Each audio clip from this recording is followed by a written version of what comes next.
प्रिय विद्यार्थियों, mission merit के इस वीडियो में आपका स्वागत है। इसमें झारखंड का मॉडल सेट नंबर 2 विज्ञान विषय का देख रहे हैं। तो आपको सारे इंस्ट्रक्शंस तो हमने सेट 1 में आपको बता दिया था कि सेट 1 में जो आपको प्रश्न दिए गए हैं उसी तरह का प्रश्न पैटर्न रहेगा। तो यहाँ पर जो है पहला प्रश्न हम बात करें तो पहले प्रश्न में क्या पूछा गया, विद्युत धारा का ऐसा ही मात्रक लिखना है और किसी चालक में विद्युत धारा मापने के लिए किस उपकरण का उपयोग किया जाता है। हिंदी प्लस इंग्लिश वर्जन है ये। तो यहाँ पर विद्युत धारा का ऐसा ही मात्रक जो है एम्पियर होता है, ठीक है। और जो हम धारा मापते हैं ना उसके लिए एमीटर उपयोग करते हैं, ठीक है। तो मैंने यहाँ पे इंग्लिश में भी लिखा है, करंट जो है ऐसा यूनिट करंट का क्या होता है, एम्पियर होता है और मेजर किया जाता है एमीटर से, ठीक है। नेक्स्ट पार्ट जो है प्रतिरोध का ऐसा ही मात्रक लिखना है, किसी तार का प्रतिरोध उसकी लंबाई पर निर्भर करता है या नहीं। तो देखो प्रतिरोध का ऐसा ही मात्रक जो है ओम होता है रेजिस्टेंस का, ठीक है। और साथ ही साथ जो है अगर तार की लंबाई है तो उसका प्रतिरोध उस पर निर्भर करेगा। जितनी लंबाई बढ़ाते जाएंगे उतना प्रतिरोध जो है बढ़ता जाएगा, जितनी लंबाई कम करेंगे उतना प्रतिरोध घटता जाएगा, ठीक है। डायरेक्टली होता है बिल्कुल। इसके बाद में ऐसे धातुओं का नाम बताना है। कभी कभी तो आपसे क्वेश्चन उल्टा ही पूछ लेगा, ऐसे धातु का नाम बताइए जो कमरे के ताप पर जो है क्या होता है, द्रव्य अवस्था में पाई जाती है। और फिर ऐसे भी क्वेश्चन बन सकता है कि ऐसे अधातु का नाम, धातु नहीं अधातु का नाम, नॉन मेटल का नाम बताइए जो कमरे के ताप पर द्रव्य अवस्था में पाई जाती है। तो दोनों के आंसर अलग अलग है, ठीक है। तो आपको ध्यान रखना है, ठीक है। धातु कौन सी है, मरकरी, और अधातु कौन सी है, ब्रोमीन, ठीक है। वो चीज अलग चीजें हैं, यहाँ पर जो बता रहा हूँ ये क्वेश्चन अलग है। हम डिस्कस करते रहेंगे, मैं आपको सेट्स टू सेट्स देने वाला हूँ। अगर आप लोग बढ़िया से तरीके से शेयर करते हैं तो इसके बाद में तीसरा सेट, चौथा सेट, पांचवा सेट, छठा सेट, इस तरह से आपको सारे सेट्स मैं दे दूंगा, ठीक है। तो आपको टेंशन लेने की आवश्यकता नहीं है। क्वेश्चन नंबर 3 देखिए, दो ऐसे धातुओं के नाम जो है हम चाकू से काट सकते हैं। तो चाकू से हम सोडियम को और पोटेशियम को काट सकते हैं, ठीक है। इसके बाद जो नेक्स्ट क्वेश्चन है इसमें पूछा गया है CH3COCH3 यानी कि एसीटोन है और C2H4 यानी कि जो है आपका ये क्या है, एथिलीन है, में कौन सा जो है प्रक्रियात्मक समूह जो है फंक्शनल ग्रुप पाया जाता है, ये आपको बताना है। तो देखो जो आपका एसीटोन होता है इसमें कीटोन फंक्शनल ग्रुप होता है और जो आपका एथिलीन होता है इसमें कोई फंक्शनल ग्रुप होता ही नहीं है, क्योंकि ये क्या है, सिंपल एल्कीन होता है, सिंपल फॉर्म ऑफ एल्कीन होता है, इसलिए इसमें कोई भी समूह नहीं होता है। ध्यान रखना है, नीचे मैंने इंग्लिश में आंसर लिखा है, ठीक है। टेंशन लेना नहीं है, एकदम घबराना नहीं है, बढ़िया तरीके से शेयर करिए, बढ़िया तरीके से पढ़िए। मैं आपको सारे solutions English plus Hindi version में देने वाला हूं, लेकिन आप लोगों का अगर रिस्पॉन्स सही रहा तो। यहाँ पर नेक्स्ट क्वेश्चन है, जीवाश्म क्या है, फॉसिल क्या होता है। तो पृथ्वी पर किसी समय जीवित रहने वाले अति प्राचीन, जितने भी बहुत ज्यादा प्राचीन जो सजीव थे उनका परिरक्षित आवेश जो होता है, यानी कि उसको बचा कर रखा जाता है, या उनके द्वारा जो चट्टानों में छोड़ी गई छाप है उसको जो है पृथ्वी की सतहों या चट्टानों में जो है हम देखते हैं, मिलते हैं, वो चीज हमें मिलती है, तो उसी को हम जो है जीवाश्म कहते हैं, ठीक है। डेफिनेशन मैंने सिंपल लिखी है और जितने भी डेफिनेशंस आपको मिलेंगे स्टैंडर्ड डेफिनेशन मिलेंगे और कोई भी डेफिनेशन ऐसा आपको नहीं मिलेगा जो आपको याद ना हो। छठा क्वेश्चन है, वंशानुगत लक्षण से आप क्या समझते हैं। तो माता पीती से पीढ़ी दर पीढ़ी आसानी से संचारित होने वाले मौलिक गुण, ध्यान रखना है, मौलिक गुण को जो है वंशानुगत लक्षण कहते हैं, ठीक है। नेक्स्ट जो पार्ट है उसकी बात करते हैं, खाद्य श्रृंखला का उदाहरण देना है। सेट 1 में भी ये क्वेश्चन पूछा गया था। तो खाद्य श्रृंखला का उदाहरण जो है घास, टिड्डा, मेंढक, सांप और पक्षी होते हैं, ठीक है। इस तरह से आप जो है इसका उदाहरण दे सकते हैं, ठीक है। 2 नंबर में आपसे ज्यादा लंबा चौड़ा नहीं फूकेगा और पूछेगा तो क्या हुआ, खाद्य श्रृंखला क्या होती है, जो सेट 1 में हमने करवाया था। सेक्शन बी की बात करते हैं। सेक्शन बी में आपका जो क्वेश्चन है 8 नंबर, ओम का नियम बताना है और इस नियम के आधार पर विद्वांतर यानी कि आपका पोटेंशियल डिफरेंस और जो है विद्युत धारा में संबंध भी लिखना है, ठीक है। और प्रतिरोध को परिभाषित भी, रेजिस्टेंस को हम परिभाषित भी करेंगे। यहाँ पे सब कुछ क्वेश्चन इंग्लिश प्लस हिंदी में आपको मिलेगा। पहला जो ओम का नियम क्या है, यदि सारी भौतिक अवस्थाएं जैसे कि ताप, लंबाई आदि स्थिर होती हैं तब किसी भी विद्युत परिपथ में प्रतिरोध के सिरों पर उत्पन्न विद्युदांतर, जिसको हम वोल्टेज बोलते हैं, उस प्रतिरोध में प्रवाहित होने वाली धारा के समानुपाती होता है। यानी कि हम कह सकते हैं जो वोल्टेज होता है वो समानुपाती होता है करंट के, ठीक है, धारा के। अगर मैं धारा को और वोल्टेज को बराबर करना चाहूं तो बराबर करने के लिए मेरे को एक रेजिस्टेंस का यूज करना पड़ेगा जिसको हम प्रतिरोध कहते हैं, ठीक है। तो ये प्रोपोर्शनिटी वाला साइन आप देख रहे हैं, जो ये वाला लगा हुआ है, ये हट जाएगा, ठीक है। क्लियर हुआ आपको। अब आते हैं हम नेक्स्ट पार्ट पे। नेक्स्ट पार्ट जो क्या पूछ रहा है आपसे, इसी का नेक्स्ट पार्ट पूछा गया है, देखो ध्यान से। संबंध और विद्युत को प्रतिरोध को परिभाषित भी करना है। तो हमारा V = IR, तो हमारा तो ये हो गया। इसका इंग्लिश में मैंने यहाँ पे लिख दिया, चालक का वह गुण जो विद्युत धारा के प्रवाह में रुकावट को पैदा कर देता है, तो उसी को हम प्रतिरोध कहते हैं। या फिर अगर आप डेफिनेशन को चेंज करना चाहते हैं तो डेफिनेशन को इस तरह से लिखते हैं, किसी पदार्थ की वह विशेषता जिसके द्वारा वह पदार्थ में करंट के बहने में बाधा डालती है, प्रतिरोध कहलाती है, ठीक है। इसका जो है आप सीधा सीधा यहाँ पर मैं इंग्लिश में लिख चुका हूँ। इसके बाद नेक्स्ट पार्ट है, चुंबकीय क्षेत्र रेखाएं क्या हैं। ये सेट 1 में भी आया हुआ है, चुंबकीय क्षेत्र रेखाओं के गुण बताइए। तो देखिए चुंबकीय क्षेत्र रेखाएं चुंबक के चारों ओर काल्पनिक रेखाएं होती हैं और चुंबकीय रेखाएं जो है चुंबकीय परिणाम को प्रदर्शित करती हैं, जो भी उसका रिजल्टेंट होता है वो बताती है, मैग्नीट्यूड बताती है, ठीक है। ध्यान रखना है, मैं आपको सॉल्यूशन बेस्ट से बेस्ट देने की कोशिश करूंगा। इसको इंग्लिश में यहाँ पे लिख दिया है और जो है यहाँ पर क्या बताया, इसके गुण बताने हैं। गुण क्या क्या होती है, तो गुण मैंने आपको पहले सेट में बताया है, किसी भी चुंबकीय बल रेखा पर खींची गई स्पर्श रेखा जो है उस बिंदु पर चुंबकीय क्षेत्र की दिशा को व्यक्त करती है। अगर हम किसी भी चुंबकीय क्षेत्र देखा होगा आपने, जो चुंबक आपका NS कोड होता है, तो यहाँ से इस तरह से ये निकलती है, इस तरह से यहाँ जाती है, ठीक है ना। इस तरह से ये निकल के इस तरफ जाती है और इधर से निकल के इधर जाती है। तो इसके ऊपर कोई भी स्पर्श रेखा खींचते हैं ना तो क्या बताती है, वो स्पर्श रेखा जो है उसकी दिशा बताती है। साथ ही साथ दो चुंबकीय बल रेखाएं एक दूसरे को नहीं काटती हैं और चुंबकीय क्षेत्र रेखाएं जो है हमेशा क्लोज कर्व बनाती है, बंद वक्र बनाती हैं। संचारण किसे कहते हैं, इससे सुरक्षा के उपाय जो है, इसके सुरक्षा के उपाय जो हमें बताने हैं। संचारण क्या होता है?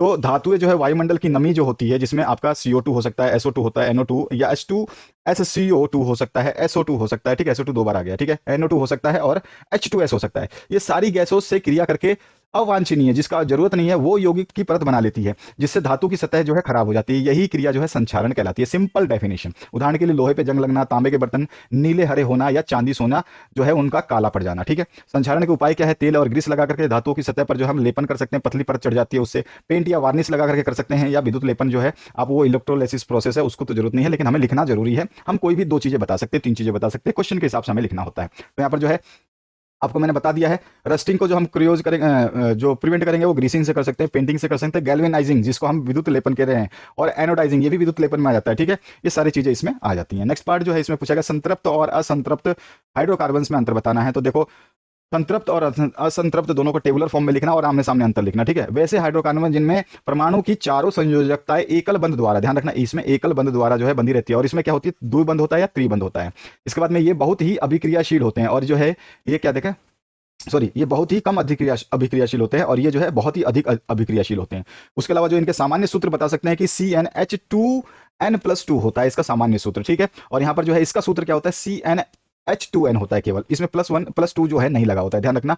और जो है इसके अलावा जो है त्रिबंध के जो सूत्र होते हैं वो CnH2n-2 होता है। तो ध्यान रखना, ये सूत्र केवल लिख दोगे कि इसका सूत्र ये होता है, इसका सूत्र ये होता है। एल्केन होते हैं, इसको हम एल्केन कहते हैं, और द्विबंध जो डबल बॉन्ड वाले होते हैं उसको एल्कीन कहते हैं, ठीक है। और जो तीन बंध वाले होते हैं उसको एल्काइन कहते हैं। सारे रूल्स मैंने पढ़ाए हुए हैं। और इसका प्रथम सदस्य जो है मेथेन है, ठीक है। और बाकी जो है इनके सदस्य जो है वो इसमें इथाइन आ जाएगा, ठीक है। एथीन और इथाइन आ जाएगा, दोनों आ जाएंगे। यहाँ पे मैंने इंग्लिश में लिख दिया है सैचुरेटेड और अनसैचुरेटेड कार्बन्स में क्या डिफरेंसेस है। तो डिफरेंसेस आमने सामने पढ़ सकते हो जो इंग्लिश मीडियम के स्टूडेंट्स हैं।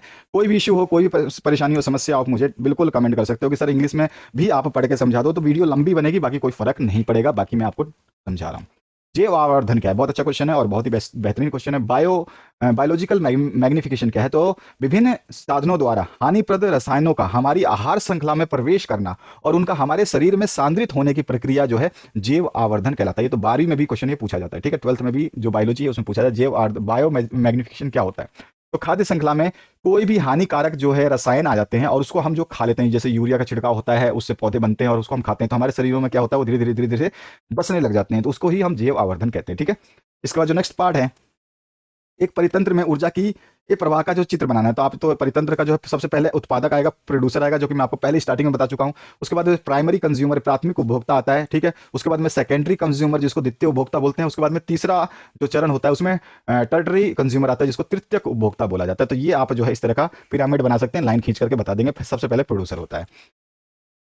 एक और क्वेश्चन पूछा जाता है कि अगर खाद्य श्रृंखला से अगर हम किसी जीवों को समाप्त कर दें, किसी एक जो है श्रृंखला के जीवों को समाप्त कर दे, तो क्या असर पड़ेगा खाद्य श्रृंखला पे? तो वो भी हम डिस्कस करेंगे, वो सारी चीजें हम डिस्कस करेंगे, ठीक है। तो इस तरह के क्वेश्चंस बनेंगे, ध्यान रखना। जो बता रहा हूं पढ़ लोगे तो मजे आ जाएंगे, नहीं पढ़ोगे तो कोई दिक्कत नहीं है। वैसे प्रीवियस 2-4 मैं पिछले कई वीडियो डाल चुका हूं, दिख रहा है मुझे कि आप थोड़ा सा रिस्पॉन्सिबल थोड़े से कम हो रहे हो, तो अभी समय नहीं है भैया, ठीक है। तो इसलिए अभी पढ़ते जाओ, कंटिन्यूस पढ़ो, आपके लिए कंटिन्यूस वीडियो आ जाएंगे। अगर आप कंटिन्यूस पढ़ते हो तो शेयर करते रहिए, शेयर करना ना भूलें, सबसे इंपॉर्टेंट चीज है शेयर, मैक्सिमम शेयर करिए, मैक्सिमम, ठीक है। ताकि आपको लिए मैं नेक्स्ट सेट, सभी विषय के next set, English plus Hindi plus आपका जो भी मीडियम है सभी में डाल देंगे, ठीक है। चिंता करने की जरूरत नहीं है आपको। मेंडल ने अपने प्रयोग के लिए मटर के पौधे को ही क्यों चुना था, ये आपको बताना है। तो मेंडल ने अपने प्रयोग के लिए मटर के पौधों का चुनाव इसलिए किया क्योंकि मटर का पौधा जो है आसानी से उपलब्ध हो जाता है, ठीक है। और यह एक साल में कई बार लगाया जा सकता है। इसके पुष्प जो है आकार में बड़े और अधिक परागण क्षमतावान होते हैं, ठीक है, या क्षमता वाले होते हैं। इसमें परागण को आसानी से किया जा सकता है, ठीक है। और मटर के पौधे जो है आसानी से बड़े भी हो जाते हैं, ठीक है। और इसका अध्ययन करना भी अत्यधिक सरल होता है। तो ये सारे के सारे रीजंस थे जिसकी वजह से मेंडल ने मटर के पौधे को चुना था। नेक्स्ट जो सेक्शन सी में आपसे पूछा गया, एक विद्युत परिपथ में 3 प्रतिरोधों को, जिनके क्रमशः R1, R2 और R3 हैं, ठीक है, इनका प्रतिरोध है, वो पार्श्व क्रम में जोड़ा गया है। विद्युत परिपथ में समतुल्य प्रतिरोध का व्यंजक आपको यहाँ पे सूत्र स्थापित करना है, ठीक है। तो यहाँ पर देखिए, रेजिस्टेंस इन पैरेलल कॉम्बिनेशन, सबसे पहले डायग्राम बना लीजिए। तो इस तरह का डायग्राम बनेगा। प्रतिरोधों का समांतर क्रम क्या होता है, एक दूसरे का समांतर, R1, R2, R3। और इसी तरह से R1 जहां पे है उसमें I1 जाएगा, R2 जहां पे है वो I2 जाएगा, R3 जहां पे वहां पे I3 जाएगा, ठीक है। ABCD आप जो भी है नाम दे सकते हैं, देना चाहें तो। और सभी में करंट फ्लो हो रहा है I। और जो है यहाँ पे एक बैटरी लगा दी हमने, और साथ ही साथ एक कुंजी जो है की लगा दी, ठीक है। ये की है आपकी और ये है आपका बैटरी मान लीजिए, या कोई भी इलेक्ट्रिकल सोर्स है, ठीक है। तो यहाँ पर जो है सबसे पहले मैं इसको डिस्क्राइब करूंगा इस डायग्राम को कि ये डायग्राम है क्या। तो यहाँ पर देख सकते हो आप कि ये जो डायग्राम है, ये डायग्राम क्या है, let R1 R2 R3 be the three resistors connected in parallel between A and B. ठीक है, यही चीज लिखी गई है जो इस डायग्राम में दिख रहा है। ठीक है, आप पढ़ोगे तो आपको आसानी समझ में आ जाएगा। यहाँ पे हिंदी में वही चीज लिखा है, माना R1 R2 जो है तीन प्रतिरोध है जो बिंदु ए के बीच में समांतर क्रम में जोड़े गए हैं, और ए बी के बीच जो है एक सेल ई लगा करके उसको विभवांतर बी लगाया गया है। ठीक है, यानी कि करंट जो है इस बैटरी से प्राप्त हो रहा है, सेल से प्राप्त हो रहा है। ठीक है, इसके बाद जो है आपका नेक्स्ट पार्ट क्या लिखोगे इसमें, माना परिपथ में बहने वाली संपूर्ण धारा जो है आई है, क्योंकि सारी की सारी धारा कौन सी है, आई है, तथा R1 R2 और R3 में बहने वाली धाराएं जो है सभी को अभी मैंने डायग्राम में बताया था, I1 है, I2 है या I3 है। ठीक है, अब ये इसी को मैंने यहाँ पे इंग्लिश में लिखा है कि let total current flowing in the circuit be I, ठीक है, be I and the current flowing in R1 R2 and R3 are I1 I2 and I3 respectively. वो हिंदी जो लिखा है उसका इंग्लिश यहाँ पे समझ में आ रहा है आपको। ठीक है, जो अब इसके बाद में प्रत्येक प्रतिरोध के सिरों में विभवांतर समान होगा। ठीक है ना, समान क्यों होगा, क्योंकि सभी में आई बह रहा है। ठीक है, potential difference across the ends of the each resistance will be the same. तो यहाँ पर जो है ओम लॉ क्या कहता है, ओम को मैंने अभी अभी समझाया था स्टार्टिंग में, V equals to I R होता है। ठीक है, तो यहाँ से आई करंट निकालना चाहूँ तो आई इक्वल्स टू क्या हो जाएगा, V अपॉन में आर हो जाएगा ओम के नियम से। तो अगर I equals to V upon में आर होता है तो I1 क्या हो जाएगा, तो आपका हो जाएगा V अपॉन में R1, क्योंकि इसका I1 का रेजिस्टेंस R1 है। इसी तरह से I2 क्या हो जाएगा, V अपॉन में R2। ठीक है, क्योंकि इसका I2 में R2 रेजिस्टेंस है, और I3 क्या हो जाएगा, वही V अपॉन में R3। ठीक है, ये आपको डायग्राम देखोगे तो समझ में आ जाएगा। तो ये चीजें हो गई इसमें। तो अब हमारे को कुछ नहीं है, यहाँ पे मैंने जो लिखा है वही चीज यहाँ पे I1 I2 और I3 लिख दिया है। अब जो है हमको अगर सारे को करंट निकालना है, टोटल I1 I2 और I3 दे दूंगा तो कुल करंट निकल जाएगा। तो I क्या निकल जाएगा, I जो है I1 plus I2 plus I3 होगा। तो I1 का मान क्या है, V अपॉन R1, तो V अपॉन R1 प्लस में V अपॉन R2 प्लस में V अपॉन R3, क्योंकि तीनों I को हम जोड़ देंगे, पहला I दूसरा I और तीसरा I जोड़ोगे तो टोटल I जो हमारा निकल जाएगा। I को निकाला हमने तो यहाँ से B सभी में है तो B को कॉमन लिया तो 1/R1 1/R2 1/R3 बच गया, सेकंड इक्वेशन बन गई। अब जो हमें सीधा सीधा पूछा आरपी क्या है, इसमें इक्विवेलेंट रेजिस्टेंस है, यानी कि समांतर क्रम में संयोजन। पी मतलब पैरेलल, पी का मतलब क्या होता है, पैरेलल।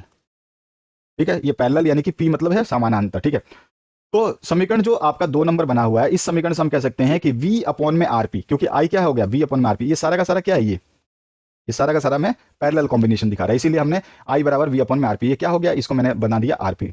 जो ये क्रम है ये सारा का सारा पैरेलल है, यानी समानांतर क्रम है, इसीलिए इसको आरपी लिख दिया। ठीक है, समीकरण जो है 2, उसमें देखते हैं उससे क्या कर सकते हैं हम। तो आरपी बराबर क्या हो जाएगा, तो आरपी बराबर क्या, मैंने बताया कि ये आरपी बना दिया तो ये आरपी के बराबर हो गया, तो V अपॉन में आरपी का वैल्यू क्या हो गया, यही हो गया भाई, V अपॉन में आरपी का समांतर क्रम में ना, तो यहाँ पे V अपॉन में आरपी हो जाएगा। तो V अपॉन में आई क्या होता है, V अपॉन में आर होता है ना, अभी देखो ऊपर वापिस आ जाओ, आई क्या होता है, V अपॉन में आर, तो हमारा समान पैरेलल है तो आरपी लगा दिया। ठीक है, तो ये चीज आपको ध्यान रखनी है।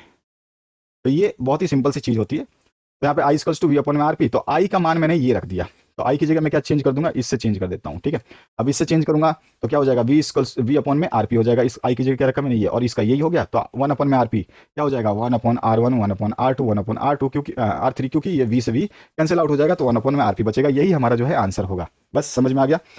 इसके बाद जो नेक्स्ट पार्ट है 16वां, विद्युत मोटर क्या है। पहले सेट में जो है फर्स्ट सेट में ये आया हुआ क्वेश्चन है, विद्युत मोटर क्या है, इसका सिद्धांत लिखिए। एक विद्युत मोटर का नामांकित चित्र बनाना है, यहाँ पे डायग्राम भी ड्रॉ करना है, इसके 2 उपयोग भी लिखने हैं। ठीक है, विद्युत मोटर क्या है, सिद्धांत क्या है। विद्युत मोटर एक ऐसी युक्ति है जो विद्युत ऊर्जा को यांत्रिक ऊर्जा में परिवर्तित करती है। ठीक है, उसमें विद्युत मोटर नहीं आया था, शायद यांत्रिक ऊर्जा से विद्युत ऊर्जा ले रहे थे, उसमें दूसरा आया था। ठीक है, अच्छा, तो इलेक्ट्रिकल मोटर क्या होता है, उसके बाद सिद्धांत क्या होता है। तो इसका सिद्धांत जो है कौन सा है, चुंबक के जो है ये विद्युत धारा के चुंबकीय प्रभाव के सिद्धांत पर जो है काम करती है। ठीक है, और जो है इसके अलावा जो है प्रिंसिपल मैंने लिख दिया, और जो है यहाँ पे डायग्राम, आप डायग्राम इस तरह से बना सकते हैं। ठीक है, तो डायग्राम सिंपल सा है डायग्राम। इसके बाद जो नेक्स्ट पार्ट है इसमें क्या है, इसके उपयोग। उपयोग जो है इसका बहुत सारा होता है, बहुत सारे। ठीक है, बड़ी बड़ी मशीनें चलाने के लिए, कृषि जोतने के लिए, कृषि मतलब कृषि क्षेत्र में खेतों को जोतने के लिए, बोने के लिए, काटने के लिए, सिंचाई के लिए, पंपों को चलाने के लिए, सभी के लिए प्रयोग किया जाता है। उसके अलावा जो है नेक्स्ट पार्ट, समवयता किसे कहते हैं, पेंटेन के समवयों के नाम और संरचना सूत्र लिखने हैं। समवयता क्या होता है, वे कार्बनिक यौगिक जिसके अणु सूत्र, ध्यान रखना है क्या होता है, अणु सूत्र समान होते हैं लेकिन भौतिक और रासायनिक गुण जो है भिन्न भिन्न होते हैं, वो होता है समवयी कहलाते हैं, और उनके ये गुण जो है समवयता कहलाते हैं। ठीक है, तो यहाँ पर इंग्लिश में लिख दिया है। अब जो है इसके पेंटेन के समवयी कौन कौन से हो सकते हैं, पेंटेन के जो है एन पेंटेन हो सकता है, नियो पेंटेन हो सकता है, आइसो पेंटेन हो सकता है, तो सारे के सारे पेंटेन का आपको ध्यान रखना है। इसके बाद जो नेक्स्ट पार्ट है उसकी बात करते हैं। यहाँ पर जो है ओजोन क्या है, यह किसी परितंत्र को किस प्रकार प्रभावित करता है, और ओजोन परत के क्षय को कम करने के लिए क्या क्या कदम उठाए गए हैं, ये आपको बताना है। तीनों क्वेश्चंस जो है हम यहाँ पे डिस्कस करने वाले। सबसे पहले ए पार्ट, ओजोन क्या है। तो ओजोन जो है ऑक्सीजन का एक अपरूप है, इसका एक अणु ऑक्सीजन के 3 परमाणुओं से मिलकर के बना होता है, यानी कि इसका सूत्र क्या होता है, ऑक्सीजन क्या होता है O2 होता है, और इसका सूत्र क्या होता है O3 होता है। ये ऑक्सीजन के 3 अणुओं की सूर्य के प्रकाश की उपस्थिति में अभिक्रिया के द्वारा जो है बन जाता है। ठीक है, उसके साथ सूर्य के प्रकाश में रिएक्शन कर देता है। जैसे कि ये सूर्य का प्रकाश है, यहाँ पे ऑक्सीजन है, ये O2 है, ठीक है। और जो है ये क्या करता है, और जो है साथ ही साथ ये क्या करता है, देखो सूर्य के प्रकाश में जो ऑक्सीजन है इसको तोड़ देता है, ये इस तरह से अलग अलग दो ऑक्सीजन बना देता है, ठीक है। अब जो है ये दो ऑक्सीजन क्या करते हैं, ये फिर से जो है सेपरेट ओ जो है एटम वो ज्वाइन करता है अनदर किसी, अब पहले से और भी ऑक्सीजन प्रेजेंट है एटमोस्फेयर में, तो ये जो अकेला ऑक्सीजन बनता है, ठीक है, ये ऑलरेडी जो O2 प्रेजेंट है, ठीक है, O2 प्रेजेंट है, उसमें ये O जो है जुड़ जाता है और यहाँ पे O3 बना देता है, ठीक है। तो इस तरह से आप कह सकते हो ओजोन बनता है। ये तो एग्जाम्पल हमने समझा दिया ओजोन परत क्या है, ओजोन जो भी है। ओजोन पृथ्वी की सतह पर एक जो है आवरण बनाती है। इसमें दूसरा क्वेश्चन क्या पूछा है ये भी देख लो ध्यान से, फिर भूल जाते हो आप लोग। How does it affect ecosystem, यानी कि ये जो है ओजोन परत हमारे परितंत्र को कैसे प्रभावित करता है, और इसको क्षय को कम करने के लिए कदम जो है हम लास्ट में डिस्कस करेंगे। ओजोन पृथ्वी की सतह पर एक आवरण बनाती है जो पराबैंगनी जो जितने भी किरणें हैं अल्ट्रावायलेट रोज उनको रोक लेती है, उनके हानिकारक प्रभाव से जो है बताती है, जिससे क्या होता है इस प्रकार अगर ओजोन परत ना हो तो हमारे जो परितंत्र क्या हो जाएगा, नष्ट हो जाएगा, ठीक है। तो उसको बचाती है। अगर ओजोन परत नहीं होती तो हानिकारक पराबैंगनी विकिरणें जो है पृथ्वी पर पहुंच जाएंगी और मानव और अन्य जीव जंतुओं को जो है कैंसर उत्पन्न कर देंगी और त्वचा संबंधी जो है बीमारियां उत्पन्न कर देंगी। तो ये हम आंसर लिख सकते हैं। और सी पार्ट में है जो हमने क्या क्या कदम उठाए हैं इसके संरक्षण के लिए। तो 1987 में UNEP ने सभी सदस्यों देशों के बीच में जो है CFC का उत्पादन जो है 1986 के स्तर पर जो है सीमित रखने के लिए समझौता करवाया था। और क्लोरोफ्लोरोकार्बन के विकल्पों की जो है खोज की जा रही है कि इसकी जगह कौन सा यूज किया जाएगा। और सुपरसोनिक विमानों का कम से कम प्रयोग करने की सलाह दी गई है, ठीक है। और नाभिकीय विस्फोट पर प्रभावी नियंत्रण CFC के उपयोग को सीमित करने के बारे में बहुत सारे कदम उठाए गए हैं। तो ये सारे के सारे 3-4 आप रीजन बता सकते हो इसमें। क्लियर हुआ। इसके बाद जो नेक्स्ट पार्ट है इसमें अंतिम प्रश्न की बात कर रहे हैं, मानव में लिंग निर्धारण कैसे करते हैं, ये सेट नंबर 1 में भी आया हुआ है। How the sex of the child determined in the human beings, ठीक है। तो ह्यूमन बींग्स में कैसे होता है, तो मैंने आपको सेट 1 में बताया कि नर और मादा में, जिसने सेट 1 देखा है तो उसको जरूरत नहीं है इस क्वेश्चन को बताने को, तो मैंने सारा का सारा समझा रखा है। ये इसके बाद में आपको क्या सिंपली एक डायग्राम बनाना है, ठीक है। और जो इंग्लिश मीडियम के स्टूडेंट है वो अपना यहाँ से नोट करेंगे इसको। मैंने ये डायग्राम जो है हिंदी प्लस इंग्लिश वर्जन दोनों के लिए है, ये डायग्राम सेम यूज करना है। जहाँ पे हिंदी है वहाँ पे हिंदी वाले हिंदी लिखें और जो इंग्लिश वाले हैं केवल इंग्लिश लिखे, इसलिए मैंने हिंदी इंग्लिश दोनों साथ साथ लिख दी है। और यहाँ पर जो है इसका सोल्यूशन इंग्लिश में भी दे दिया है। तो इस तरह से आपने देखा ये सेट नंबर 2 आपको अच्छा लगा होगा, बेहतरीन लगा होगा, शेयर कर दीजिए। आपका रिस्पॉन्स मिलते ही नेक्स्ट सेट आ जाएगा। सभी के सेट्स आपको दे दिए जाएंगे अगर आप लोग रिस्पॉन्सिव होते हैं, अपने आप को जो है शेयर करते हैं और सभी को जो है रिस्पॉन्सिबिलिटी जो है समझ में आती है। तो इसका जो मैं पूरा का पूरा शेयर कर दूंगा आपको, जितने भी मैं सोल्यूशन बना रहा हूँ सारे शेयर कर दूंगा, ठीक है। आपके लोगों के लिए बेहतरीन जो है विकल्प मैं यहाँ पे मौजूद कराने वाला हूँ और इनके PDF भी आपको मिलते रहेंगे जो कि हमने लिंक दी है, उससे आप डाउनलोड कर सकते हैं। Thank you very much, have a good day.